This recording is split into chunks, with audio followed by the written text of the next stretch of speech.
నీళ్లు నీళ్లు నీళ్లు అక్కడ నీటి సమస్య ఉంది. ఇంకెప్పుడో ముంచుకు రాబోతోంది. ఇలాంటి మాటలు చాలా కాలంగా వింటూనే ఉన్నాం. కాదు, ఇప్పుడు ఆ సమస్య మన ఇంటి ముందుకు వచ్చేసింది. ఈ రోజు మనం బతకడానికి కావాల్సిన నీళ్లు ఉన్నాయా లేదా రోజు చెక్ చేసుకోవాల్సిన పరిస్థితి వచ్చింది. డబ్బు సంపాదించడం కాదు, నీళ్లు సంపాదించుకోవటమే జీవితంగా మారే రోజులు దగ్గరికి వచ్చేశాయి. ఇప్పటి సీనే ఘోరంగా ఉంటే మరో 30 ఏళ్లలో దాదాపుగా తాగునీటి వనరులు మాయమవుతాయని వార్నింగ్ ఇస్తున్నారు సైంటిస్టులు. మరి మన పరిస్థితి ఏంటి? మనుషులు బతికేదెలా? పరిష్కారం ఉందా? V6 spotlight.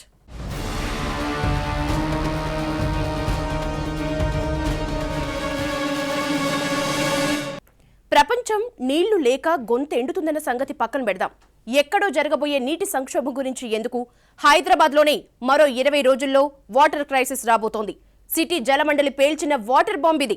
ముందు చూపులేని పాలకులు భాగ్యనగరానికి ఇస్తున్న గిఫ్ట్ ఇది. జంట నగరాలకు నీళ్లందించే 2 చెరువులు ఎండిపోతున్నాయి. ఇప్పుడు పరిష్కారాలు తీరిగ్గా వెతుకుతున్నారు. ఒక్క హైదరాబాద్లోనే కాదు, రాష్ట్రం మొత్తంలోనూ ఇదే పరిస్థితి. ఇంతకీ ఏంటి పరిస్థితి?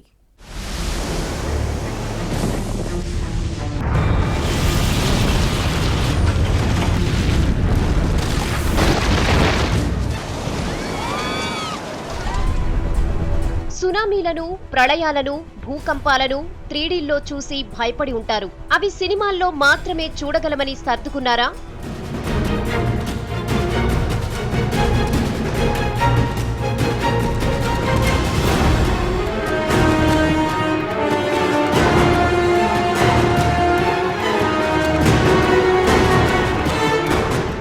కానీ గొంతులో తడారిపోయి చుక్క నీరు దొరక్క చచ్చిపోయే సీన్స్ ఎక్కడైనా చూసారా?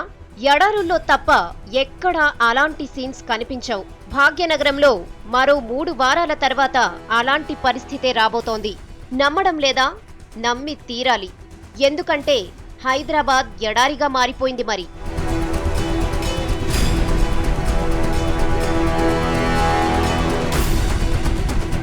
ఇప్పటికే సిటీలో వేల మీటర్ల లోతులోకి డ్రిల్లింగ్ చేసుకుంటూ పోతున్నా నీళ్ల ఊట బయటకు రావట్లేదు. వాటర్ సప్లై చేసే ప్రాజెక్టులు ఎండిపోతున్నాయి. మరి గొంతు తడిసేదెలా? పూట గడిచేదెలా?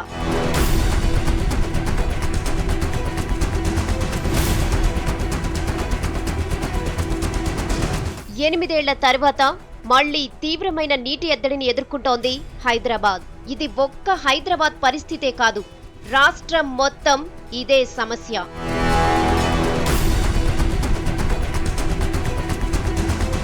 ఇప్పటికే వాటర్ ట్యాంకర్ల కోసం వచ్చిన ట్యాంకర్లలో నీళ్లను దక్కించుకునేందుకు గల్లీల్లో చిన్న సైజు యుద్ధాలే జరుగుతున్నాయి. కొన్ని ప్రాంతాల్లో నీళ్ల కోసం మైళ్ల దూరం జనం వెళ్లి తెచ్చుకుంటున్న సీన్స్ చూస్తూనే ఉన్నాం. ఇక ముందు పరిస్థితి మరీ ఘోరంగా ఉండబోతోంది.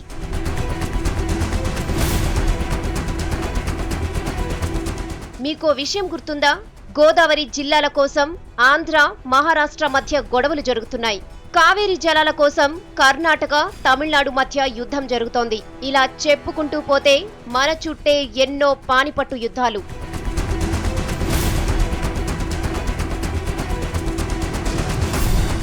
మన స్టేట్ సంగతి పక్కన పెడదాం. దేశంలోని నీటి సంక్షోభాన్ని వదిలేద్దాం. అసలు భూమి మీద తాగునీరే కరువైతే, తాగడానికి నీళ్లు లేక ఒక్కొక్కరి గొంతెండితే, చుక్క నీరు దొరక్క నాలుక పిడిచికట్టుకుపోతే, ఆ దెబ్బతో పిట్టల్లా జనం రాలిపోతే, ఇవన్నీ ఏ ఎడారిలోనో కనిపించే సీన్లు అనుకుంటున్నారేమో. మరి కొన్నేళ్లలో నిజం కాబోతున్న రియాలిటీ సీన్స్.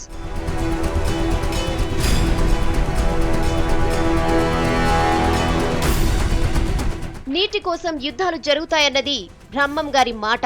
ఆయన కాలజ్ఞానం నిజం కాబోతోంది.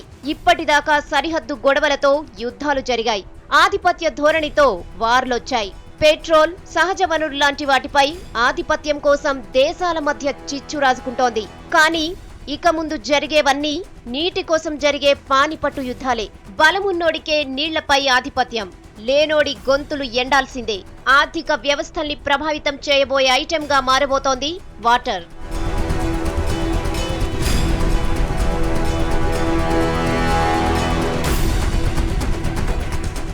పెరుగుతున్న జనాభా నీటి కొరతను మరింత పెంచుతోంది. దీంతో పాటు అనారోగ్యాల్ని కూడా పెంచుతోంది. దేశంలో ఏకంగా కోటి మంది పిల్లలు నీటి కొరత వల్లే స్కూళ్లకు వెళ్లటం మానేస్తున్నారన్న సంగతి మీకు తెలుసా? వాటర్ క్రైసిస్ కొన్ని కుటుంబాల్ని తీవ్రంగా పట్టి పీడిస్తోంది. పంచభూతాల్లో ఒకటైన నీరు ఇప్పుడు కోట్లాది మంది పాలిట భూతం కాబోతోంది. ఎందుకు ఈ పరిస్థితి?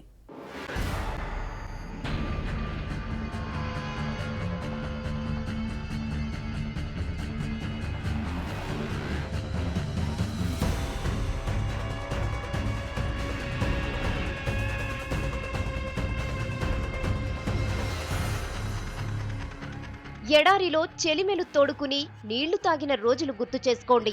ఇప్పుడు అలాంటి పరిస్థితే రాష్ట్రంలో నెలకొంది. జనాభా పెరుగుతోంది, నీటి అవసరాలు పెరుగుతున్నాయి. కానీ నీటి వనరులే తగ్గిపోతున్నాయి. ఇదే వాటర్ క్రైసిస్ కు కారణం.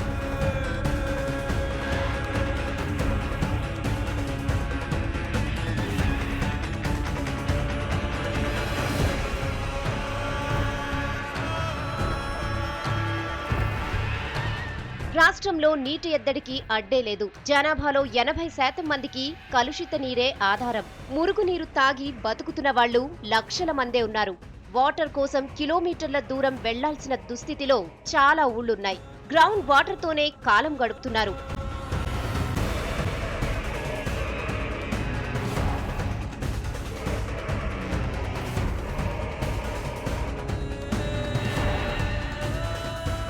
ఇక హైదరాబాద్ది మరో లెక్క. రాష్ట్రంలోని 10% జనాభా ఒక్క హైదరాబాద్లోనే ఉంటోంది.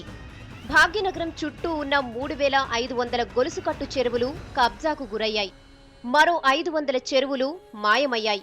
జంట నగరాల దాహార్తిని తీర్చేవి ఇక మిగిలింది రెండు చెరువులు.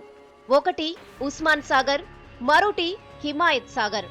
ఈ 2 చెరువులు కూడా మరో 3 వారాల్లో ఎండుతాయి.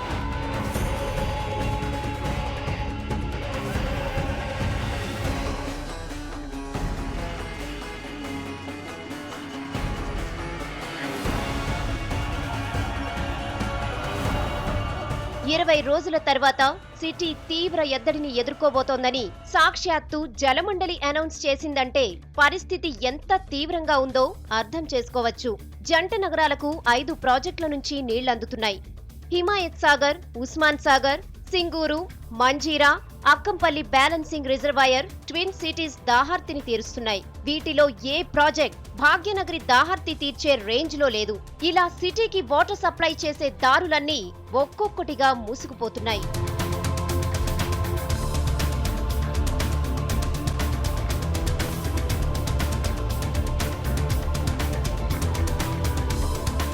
హైదరాబాద్ జనాభా 1,20,00,000కు చేరింది. జనాభాతో పాటే నీటి అవసరాలు పెరిగాయి. కానీ నీటి నిల్వలకు, అవసరాలకు పొంతనే ఉండటం లేదు. నిజానికి సిటీ నీటి అవసరాలు రోజుకు 460 మిలియన్ గ్యాలన్లు.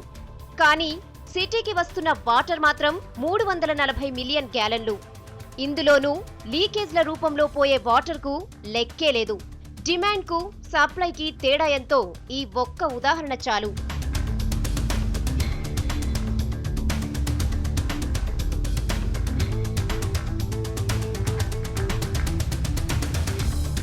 సిటీ చుట్టూ భూగర్భ జలాలు అడుగంటిపోయాయి. కాంక్రీట్ జంగిల్లా మారిన హైదరాబాద్లో నీరు ఇంకే అవకాశమే లేకపోవడం మరో ఎఫెక్ట్. ఈ పరిస్థితులన్నీ హైదరాబాదీల గుండెల్లో గుబులు పుట్టిస్తున్నాయి. ప్రత్యామ్నాయాలు వెతక్కుండా ఇప్పుడు చర్యలు తీసుకుంటోంది జలమండలి. ట్యాంకర్లతో వీలైనంత వరకు పక్క జిల్లాల నుంచి వాటర్ సప్లై చేస్తామని హామీ ఇస్తోంది.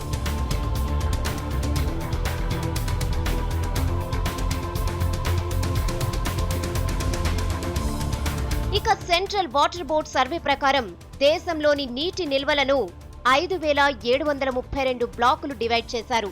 అందులో ఇప్పటికే 1000కి పైగా బ్లాకుల్లో భూగర్భ జలాలు జీరోకు పడిపోయాయి. 20 ఏళ్ల క్రితం కేవలం 250 బ్లాకుల్లో మాత్రమే ఈ పరిస్థితి ఉండేది. కానీ పెరిగిన అవసరాలు, జనాభా, కరువు పరిస్థితులు అన్నీ కలిపి అండర్ గ్రౌండ్ వాటర్ ను మాయం చేశాయి. మరికొన్ని బ్లాకుల్లోనూ అదే పరిస్థితి నెలకొనబోతోందని సెంట్రల్ వాటర్ బోర్డ్ కొద్ది రోజుల క్రితం ప్రకటించింది. దేశంలో దాదాపు 1 కోటి మంది పిల్లలు సుదూర ప్రాంతాల నుంచి నీళ్లు తెచ్చేందుకు స్కూళ్లకు వెళ్లడం మానేశారని సర్వేలు చెబుతున్నాయి. ఈ ఒక్క ఎగ్జాంపుల్ తో దేశంలో నీటి కటకట ఏ రేంజ్ లో ఉందో అర్థం చేసుకోవచ్చు. నీళ్లు లేక 21% మంది రకరకాల రోగాల పాలవుతున్నారు. గ్రామీణ ప్రాంతాల్లో మురుగునీరు తాగి 33% మంది రోగాల బారిన పడుతున్నారు. తీవ్రమైన నీటి సంక్షోభంతో గ్లోబ్ గల్లంతవుతోంది. 3 వంతుల నీరు, 1 వంతు భూమి ఉందని చదువుకున్నాం. కానీ అందులో తాగడానికి పనికొచ్చేది కేవలం 2% నీరే. ఇప్పుడు ఆ 2% వాటర్కు రోజులు దగ్గర పడ్డాయి. ప్రపంచవ్యాప్తంగా ఏం జరగబోతోంది? ప్రపంచ జనాభా 700 కోట్లు. తీవ్రమైన నీటి సంక్షోభాన్ని ఎదుర్కొంటున్న జనం సంఖ్య 400 కోట్లు. వాటర్ క్రైసిస్కు అలవాటు పడ్డ 3 వంతుల జనాభా. మరో 30 ఏళ్లలో భూమిపై నీళ్లుండవా? ఇకపై చతుర్భూతాలేనా? పంచభూతాల్లో నీళ్లుండవా? గాలి, నీరు, నిప్పు, భూమి, ఆకాశం వీటినే పంచభూతాలంటారు. ఇకపై పంచభూతాలుండవు, చతుర్భూతాలే. ఎందుకంటే మరో 30 ఏళ్లలో భూమి మీద నీళ్లుండవు. ఇది మేం చెబుతున్న లెక్క కాదు, సైంటిస్టులు చెబుతున్నమాట.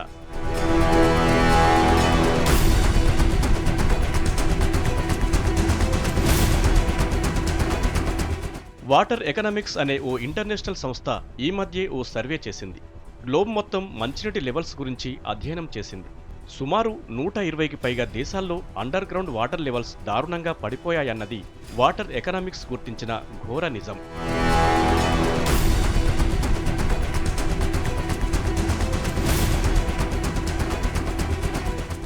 ఇప్పటికే అండర్ గ్రౌండ్ వాటర్ లెవెల్స్ పడిపోయాయి. మరికొన్ని నిల్వలకు టైం దగ్గర పడుతోంది. మరోవైపు 2050 నాటికి ప్రపంచ జనాభా 900 కోట్లకు చేరనుందని అంచనా. అదే జరిగితే అంత జనాభాకు 2% నీరు ఏమాత్రం సరిపోదన్నది వాటర్ ఎకనామిక్స్ సర్వే చెప్పిన వాస్తవం.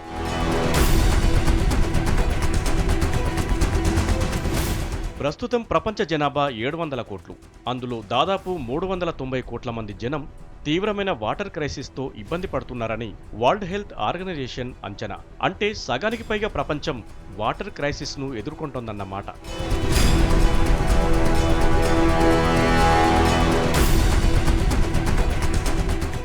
అగ్రరాజ్యాల నీటి దాహం కూడా ప్రపంచానికి శాపంగా మారింది. ఒక్క అమెరికానే ప్రపంచంలోని 12% వాటర్ని వినియోగిస్తుందని అంచనా. ఇక ఎకనామిక్ వాటర్ సర్వే ప్రకారం కెనడా రోజుకు 759 లీటర్లను, అమెరికా 570 లీటర్లను, మెక్సికో 340 లీటర్లను, ఇండియా 128 లీటర్ల ట్యాప్ వాటర్ను వినియోగిస్తున్నాయి.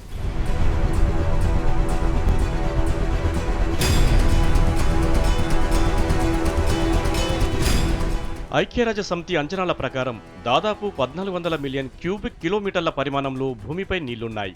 2050 నాటికి 973 నుంచి 1180 బిలియన్ క్యూబిక్ మీటర్ల నీళ్లు కావాలి. కానీ అందుబాటులో ఉన్నది మాత్రం 1086 బిలియన్ క్యూబిక్ మీటర్లు మాత్రమే. అందుకే ప్రపంచ దేశాలు ఇప్పుడు నీటి పొదుపుకు ప్రాధాన్యమిస్తున్నాయి. వాటర్ క్రైసిస్తో కొత్త సమస్యలు రాబోతున్నాయి. నీటి కొరతను ఎదుర్కోవటం ప్రపంచానికి పెను సవాల్గా మారుతోంది.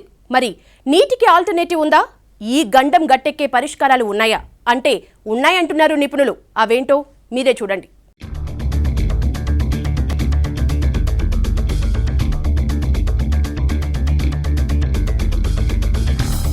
ప్రపంచం మొత్తానికి గాలి ప్రాణవాయువు, నీరు మరో నిత్య అవసరం. ఇప్పుడు ఆ ఐటెం తగ్గిపోతోంది. వాడుకోవటానికి ఎన్నో రకాల ఆప్షన్లున్నాయి. కానీ తాగడానికే పరిమితులు ఏర్పడ్డాయి. అదే అసలు సమస్య.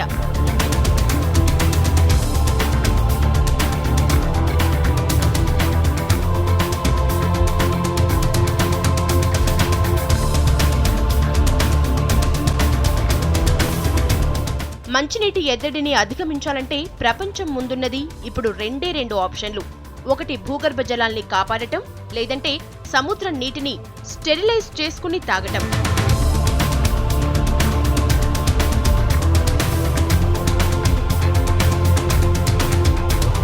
భూగర్భ జలాల్ని కాపాడటం అంటే అది ఏ ఒకరో ఇద్దరో చేసే పని కాదు. ప్రపంచం మొత్తం యజ్ఞంలా చేయాల్సిన అవసరం ఉంది. కానీ ఎర్త్ సమ్మిట్లు, ఎర్త్ అవర్లు నిర్వహించి టైం పాస్ చేసే వాళ్లకు ఇది అర్థం కాకపోవచ్చు. సదస్సుల్లో సూచనలిచ్చే దేశ అధినేతలకు ఆ అవసరం ఉండదు. అందుకే మనుషులుగా ప్రతి ఒక్కరూ జలాన్ని కాపాడేందుకు కృషి చేయాలి.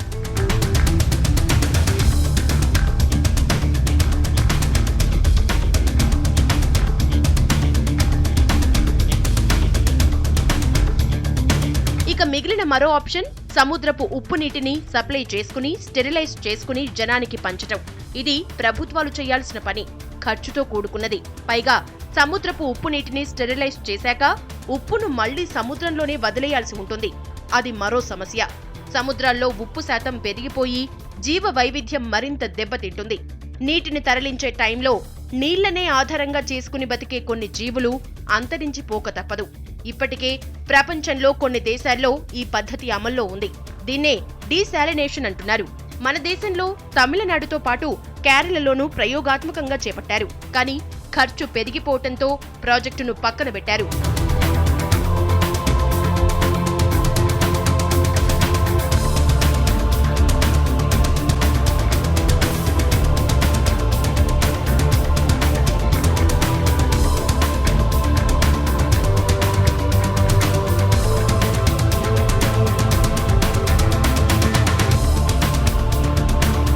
నీరు మిగతా వాటిలా నిత్య అవసరం కాదు, అది వారసత్వం. దాన్ని భావితరాలకు భద్రంగా ఇవ్వాల్సిన అవసరం అందరిపైన ఉంది. అందుకే అడుగంటి పోకముందే, గొంతులెండకముందే అంతా కలిసికట్టుగా జలాన్ని కాపాడాలి.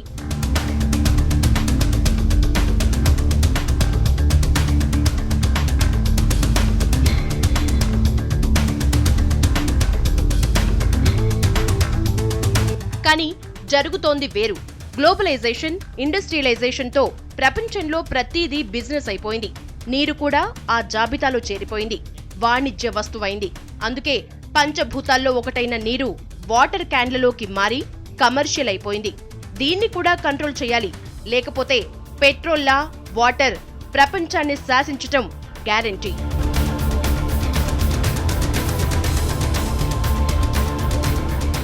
డిమాండ్, సప్లై ఇది మార్కెట్ నిపుణులకు పనికొచ్చే ఆర్థిక సూత్రం మాత్రమే కాదు, ఇది మన జీవితాలకు కూడా కీలకంగా మారబోతోంది. తాగునీటిపై ఆధిపత్యం ఉన్న దేశాలే సూపర్ పవర్గా మారినా ఆశ్చర్యం లేదు. పెట్రోల్ బావులు అరబ్ దేశాలను కుబేరుల్ని చేసినట్లు నీటి బావులు దేశాల ఖజానాల్ని నింపే రోజులు రాబోతున్నాయంటున్నారు నిపుణులు. ఇది V6 spotlight. Stay tune to V6 news. ప్రతి దృశ్యం ప్రజల పక్షం.